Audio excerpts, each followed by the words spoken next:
Oui, je vous salue encore, chers amis, en cette matinée de percée où nous croyons que Dieu a une parole dite à propos, une parole de choix, une parole de vie. Vous savez, on a besoin d'une parole pour nous amener dans les autres niveaux, dans les niveaux supérieurs que Dieu a préparés d'avance pour nous. Et ce matin, le thème n'est rien d'autre que un tournant majeur. Un tournant majeur. Pour ce, nous lisons 2 Samuel chapitre 3, verset 1, et nous sauterons verset 6 à 9. La Bible dit ceci: la guerre dura longtemps entre la maison de Saül et la maison de David. David devenait de plus en plus fort et la maison de Saül allait en s'affaiblissant. Verset 6. Pendant la guerre entre la maison de Saül et la maison de David, Abner tint ferme pour la maison de Saül. Or, Saül avait une concubine nommée Ritzpa, fille d'Aja, et Ishbosheth dit à Abner: pourquoi es-tu venu vers la concubine de mon père? Abner fut très irrité des paroles d'Ishbosheth, et il répondit: suis-je une tête de chien qui tienne pour Juda? Je fais aujourd'hui preuve de bienveillance envers la maison de Saül ton père, envers ses frères et ses amis. Je ne t'ai pas livré entre les mains de David, et c'est aujourd'hui que tu me reproches une faute avec cette femme. Que Dieu traite Abner dans toute sa rigueur, si je n'agis pas avec David selon ce que l'Éternel a juré à David. Un tournant majeur. J'aimerais te dire, cher ami, que il existe un moment clé dans le parcours d'un homme ou d'une femme, un moment qui se définit comme un tournant majeur. Surtout quand le parcours est resté longtemps entravé par des combats constants, par une crise incessante, par une monotonie. Tu es fatigué d'être fatigué. Oh my God, Dieu te dit ce matin: tiens bon, car il y a un tournant majeur à l'horizon. Oh, vous savez, la plupart des gens qui ont percé, qui ont réussi, peuvent retracer, alléluia, leur percée par un tournant majeur. Ils peuvent dire: c'est à partir de ce moment-là que les choses ont commencé à prendre une ascension. Oh, je crois un tournant majeur, aussi vrai que nous commençons un nouveau mois. J'annonce de la part du Seigneur un tournant majeur. Peu importe, tu peux te dire: mais d'où viendra-t-il? Comment arrivera-t-il? Ce tournant majeur peut parfois venir au milieu d'un combat, au milieu d'une crise, au milieu d'une tempête. Qu'à cela ne tienne, il y aura un tournant majeur. La Bible dit: les ténèbres ne régneront point toujours. Et vous savez que la nuit non plus ne dure pas toujours. Alléluia. Il y a un tournant majeur qui peut mettre fin à ta nuit et annoncer un jour nouveau. Un jour nouveau. Un soleil nouveau se lève sur toi. Un tournant majeur. Et on le voit dans la vie de David. Cet homme selon le cœur de Dieu, ce roi, oh, tellement chéri de Dieu, qui est un modèle pour plusieurs quand nous lisons les Saintes Écritures, celui qui nous a bénis de ses psaumes, celui qui nous a bénis de sa personnalité, de sa foi, sa persévérance. Vous savez, David a eu d'excellentes promesses. David, celui, alléluia, qui a été justement mis à part pour être l'ancêtre du Messie, alléluia, qu'on appelle le rejetant de David. David n'est pas n'importe qui, mais regardez, il y a eu un tournant majeur dans la vie de David et on peut le voir dans ce texte. David a reçu des promesses. Il a reçu des promesses qu'il deviendrait roi. Il a été oint secrètement dans sa famille par Samuel et encore 2 autres fois. Mais David est juste établi, reconnu roi à Hébron parmi les siens. Mais tout Israël ne le reconnaît pas encore. Il y a des combats intenses. La Bible nous dit que le combat, la guerre dura longtemps entre la maison de David et la maison de Saül. À ce moment-ci, Saül et Jonathan sont déjà morts et Ishbosheth, le fils de Saül, est vraiment celui qui est prétendant au trône, qui règne dans l'autre côté. Il y a un schisme, il y a une division, c'est une guerre civile dans la nation. Et où est Dieu? Où est Dieu pendant tout ce moment-là? J'aimerais te dire, Dieu est en train de préparer des choses dans le secret. Dieu est en train de préparer la prochaine étape. Vous savez, Dieu a toujours une longueur d'avance sur nous. C'est pour ça que c'est important d'avoir nos yeux fixés sur Dieu, parce que Dieu nous devance. Alléluia. Nous pouvons être dans une crise, mais Dieu est déjà dans la paix. Dieu est déjà dans la prochaine étape. C'est pour ça, bien-aimé, ne reste pas trop figé dans ce que tu vis. Et un regard sur ce qui est en train de venir, ce que Dieu est en train de faire à l'horizon. C'est pour ça, c'est important d'être sensible à cela. Mais qu'à cela ne tienne, David vit un combat malgré les promesses, malgré la prophétie, malgré l'onction royale. Oh, bien-aimé, c'est possible. J'aimerais te dire que les promesses, les prophéties de Dieu n'excluent pas le combat. Au contraire, parfois ça va engendrer un combat. Il existe ce qu'on appelle un combat de destinée.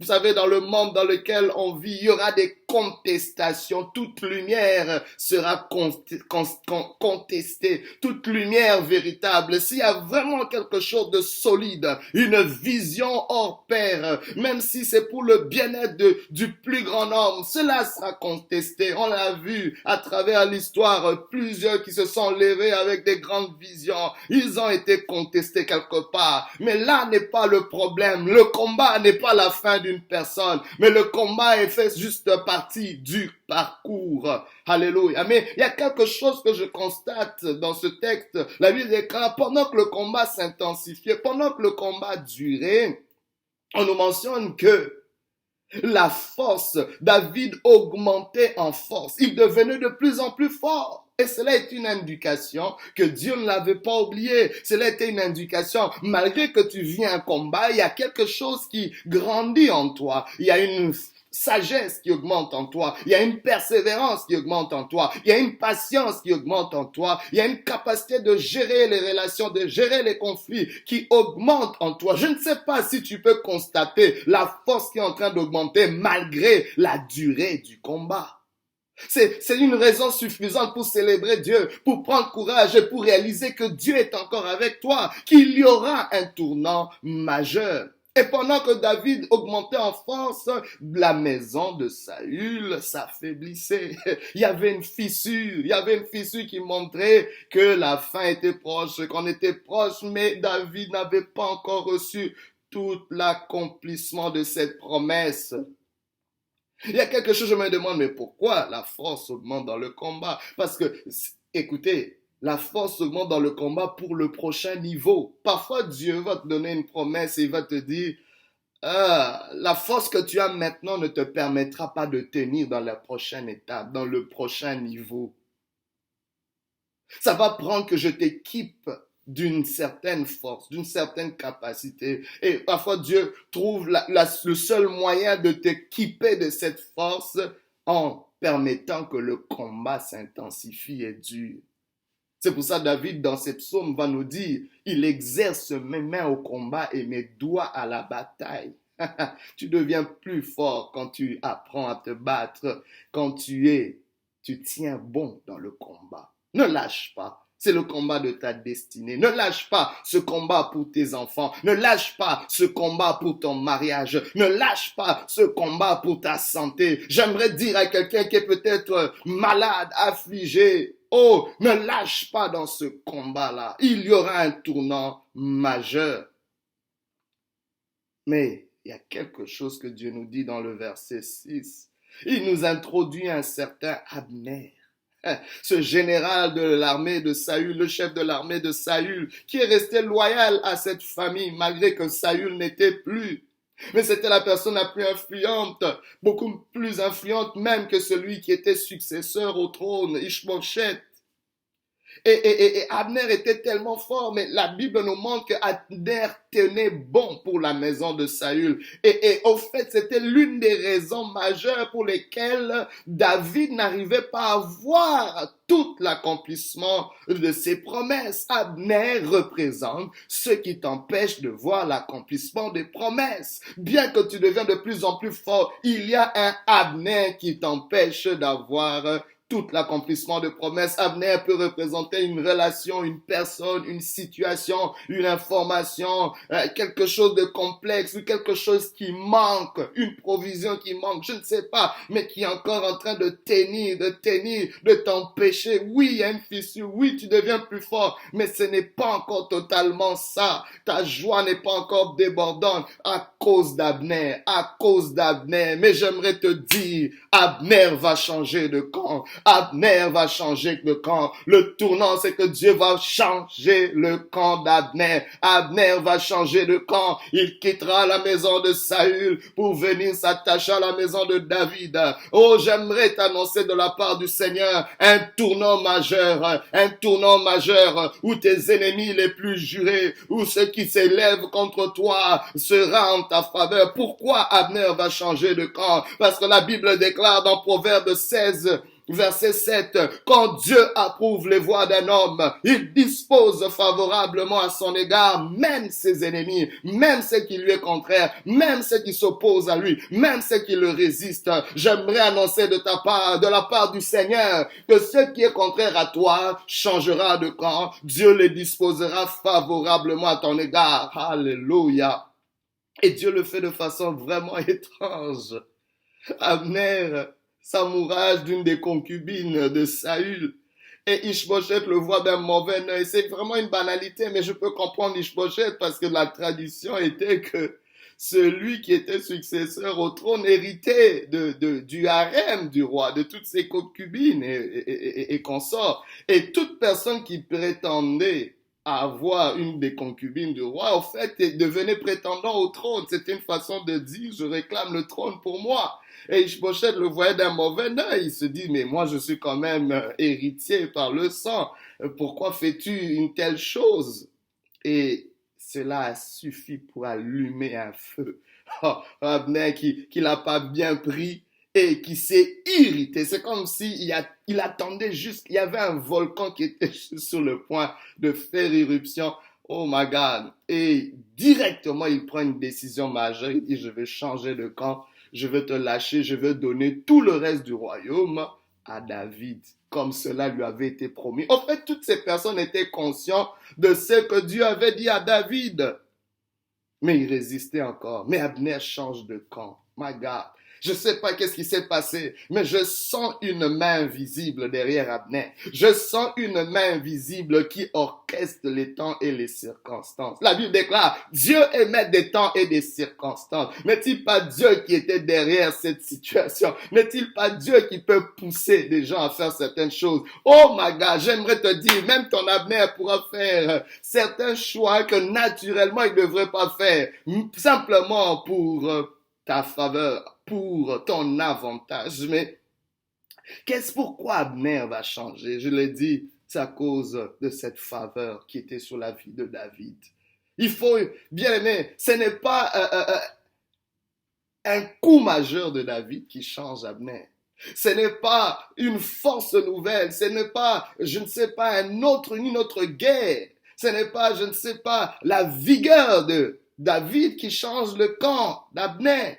Non, c'est la faveur de Dieu. J'aimerais te dire que ce qui est sur toi va déterminer ce qui est autour de toi. Ce qui est sur toi va déterminer ce qui se fait autour de toi. My God, il y avait une faveur sur la vie de David. Cette faveur a commencé à s'activer et à toucher les choses autour de lui, où David n'avait pas besoin de poser un autre acte. La faveur de Dieu suffisait. Cette faveur, c'est quoi? On l'appelle grâce imméritée, mais j'aimerais vous donner une autre plus grande définition de la faveur que nous ignorons parfois. La faveur, c'est vraiment quand les hommes et les femmes vous accordent leur loyauté sans demander quelque chose en retour. Là, quand les hommes viennent avec leur loyauté et vous servent avec toutes leurs ressources, toute leur aide et leur support, sans demander quelque chose en retour, où ils savent pas pourquoi, ils sont juste attachés à votre cause, à votre personne. C'est ça, cette faveur. La Bible nous dit que Jésus grandissait en faveur devant Dieu et devant les hommes. Tu as besoin de cette faveur. Cette faveur est celle-là même qui peut t'environner comme un bouclier. Cette faveur-là peut changer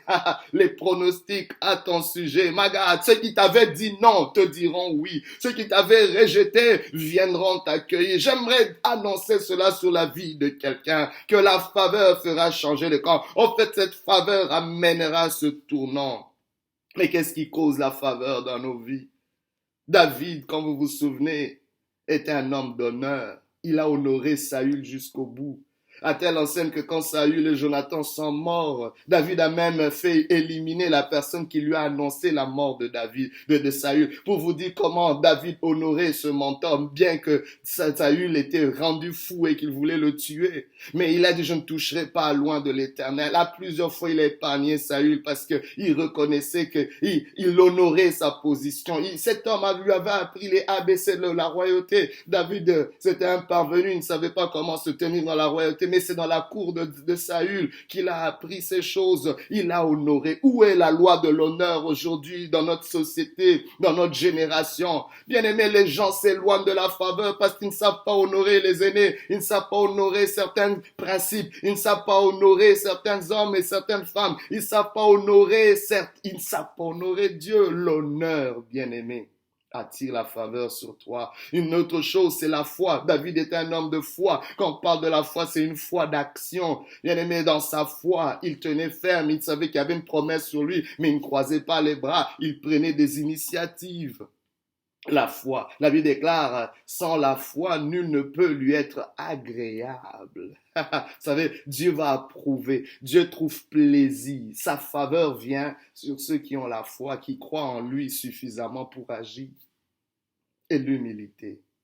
L'humilité. Dieu fait grâce aux hommes. Il y a une faveur, une douce faveur, une puissante faveur qui vient sur les hommes. Oh bien-aimé, si tu entends sa voix aujourd'hui, n'endurcis pas ton cœur, mais j'aimerais vraiment l'annoncer sur ta vie, un tournant majeur. Oh, pour conclure, je crois qu'en ce mois qui commence, Dieu va amener des surprises. Ce tournant majeur viendra comme une surprise. Au moment où tu t'y attends le moins, au moment peut-être où le combat s'intensifie dans ta vie, j'annonce une série de surprises.